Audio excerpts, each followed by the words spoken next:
Szevasztok, Rikári vloggal jelentkezem. A mai videóban trollibuszozni fogunk, és egy-két újdonságról szeretnék nektek beszámolni, illetve egy újdonságról, ami a Budapest trolli közlekedésében lesz, illetve most itt a 76-oson GVM trollival fogunk utazni.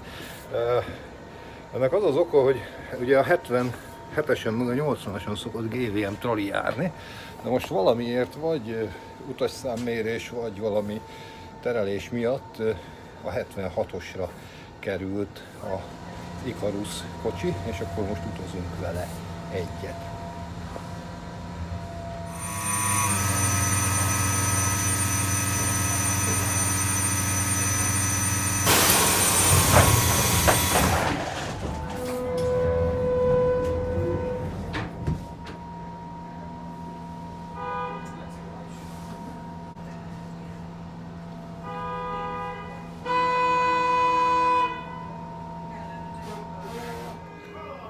Most egyelőre úgy néz ki, hogy beparkolás miatt nem megyünk sehova.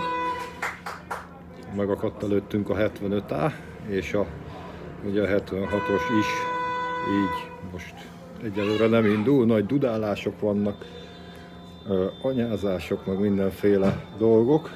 Aztán egyszer csak el fogunk indulni, ott mögöttünk már egy következő kocsi is beállt. Forgalmi probléma.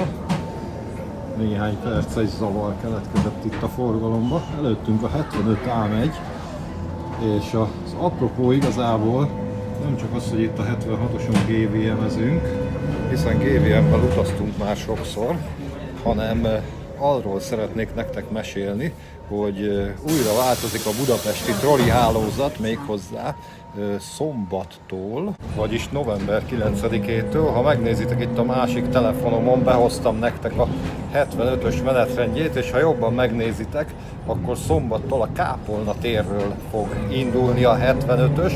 Ugye ott most egy ilyen, látjátok, itt a térképen látszik, ott most egy ilyen kísérleti üzem van, hogy ugye meg lett hosszabbítva a 75-ös Kőbányára, és eddig ugye augusztus óta a Liget térre közlekedett.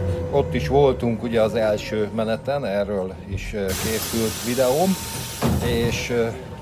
és ugye több útvonal variációt is a tesztüzem alatt, mert ez tulajdonképpen csak egy tesztüzem, több útvonal variációt is kipróbálnak, és ott Kőbányán belül is változott már az útvonal, és most pedig a végállomás is változni fog. Szombattól a 75-ös az a Kápolna tér és a Jászai Mari tér között fog közlekedni. Egyébként a Pongrác úti útvonala is változni fog, nem a Pongrác úton egyenesen és a Kerepesin fog menni, hanem a Salgó-Tarjáni úton a trolligarázs felé. Úgyhogy ilyen érdekes változások lesznek itt a trollibusz közlekedésben. Egyébként annó még BKK-s koromban voltunk ennek a vonalnak a bejárásán, csak akkor ugye ezt nem tehettem közzé, mert ez még nem volt publikus. Most viszont már ezekből a képekből, a bejárásnak a képeiből bevághatok nektek, hiszen most már tudható, hogy ez a változás meg fog történni.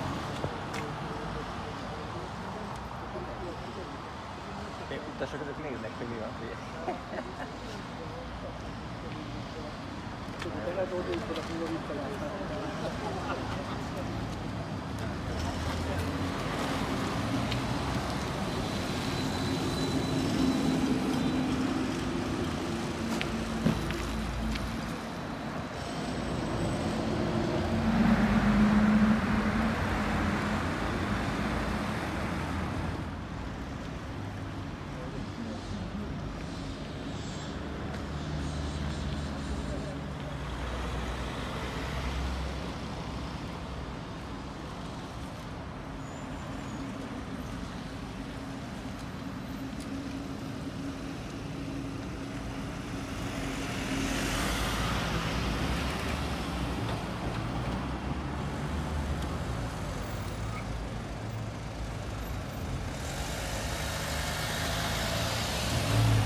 pályaudvar, metróállomás. Átszállhatnak az M2-es és az M4-es metróra.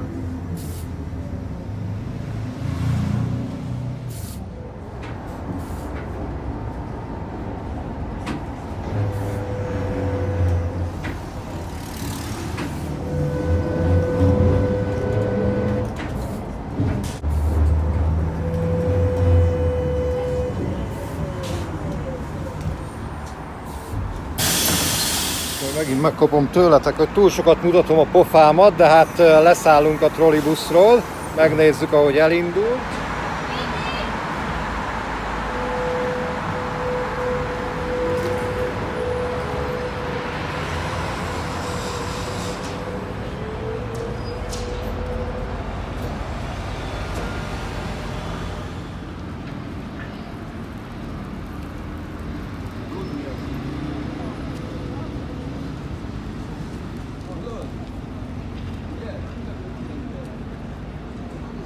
Tulajdonképpen itt a keletinél megnézhetjük a trollibuszok generációit, a GVM-et és két generációnyi csuklós SST-t, és ott még, ha jól látom, egy GST, egy GAN Solaris fordul ki majd a keletiből, meg érkezik is egy.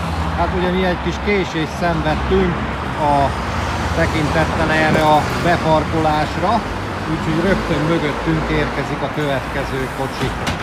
És hát elnézéseteket kérem, hogy itt a 75-ös trollibuszról nem a 75-ös vonalán beszélgetünk, de hát ugye összejött ez a másik érdekesség is, hogy ugye a 76-osra került ismét Icarus GVM trolli, ami ugye manapság már elég ritka. Ha jól tudom, szerintem utasszámmérés miatt van, vagy valami terelés is elképzelhető. Minden esetre, ha jól tudom, a 77-esen nincs terelés, úgyhogy valószínű mérik a 77-est, és azért kerülhetett ide a GVM kocsi. Itt most pár snittet még felveszünk, és ugye forgatok a másik videóba is. Ugye innen a 80-as, a 73-as és a 76-os indul, 73-as most nem áll bent. Szóval forgatok egy másik videóba is, úgyhogy most egy kicsit összetett ez a feladat. De tulajdonképpen a videó további részében azzal szeretnék foglalkozni, hogy a 75-ösről a korábbi felvételeket bevágom. Ugye most már egy harmadik útvonal változat lesz a 75-ösön, ezen a hosszabbított 75-ösön, és mielőtt bekommentelnétek, hogy jaj, hát mi értelme van önjáróban meghosszabbítani a trollibuszokat, hát nem csak Budapesten van ez így, ma már ez egy teljesen bevett gyakorlat. Tulajdonképpen a trollibusz az majdhogy nem elektromos busz, illetve az elektromos busz és a korábbi trollibusznak a keveréke, hiszen most már egyre nagyobb távokat tudnak a trollibuszok önjárni, és ez egy teljesen bevett gyakorlat más városokban is. Az érdekesség itt inkább az, hogy ebben a tesztüzemben most 3 útvonal változatot is kipróbálnak, illetve a későbbiekben még ki tudja, hogy milyeneket. Én erről a 3-ról tudok. Ugye a Kőbányán volt egy olyan verzió, amikor a Kőbánya alsótól rögtön kifordult a Pongrác útig a trolli. Most van az a verzió, hogy mindkét irányban a Szent László tér felé közlekedik, és ezután pedig szombattól, november 9-től, 2024. november 9-től pedig a Kápolna térre fog közlekedni a trolli. Ezek szerint megoldották a tartózkodó problémáját is, hiszen ugye a Jászai Mari téren nincs tartózkodó, tehát a vonalnak legalább az egyik végén kell, hogy legyen. Ezek szerint a Kápolna téren megoldották. Közben itt indul egy 80-as, azt is felvesszük, már amikor majd megkapja a zöld lámpát. Megkapta. És ugye halad ki a 4. generációs SST, a 80-as, és érkezik a 3. generációs. Tehát itt tényleg a trollibuszok különböző generációi, majdhogy nem az összes típus, talán az Icarus 412-es kivételével most megfordul itt a keleti pályaudvarnál.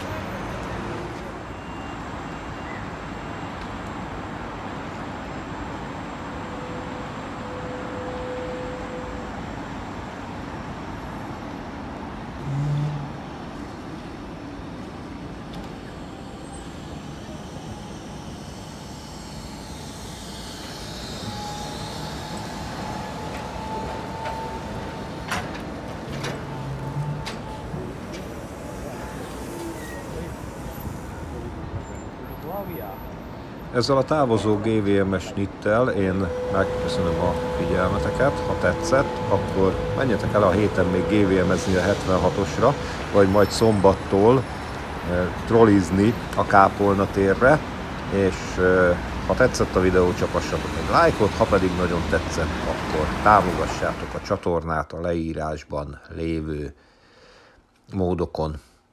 Köszönöm a figyelmet, sziasztok! Tschüss!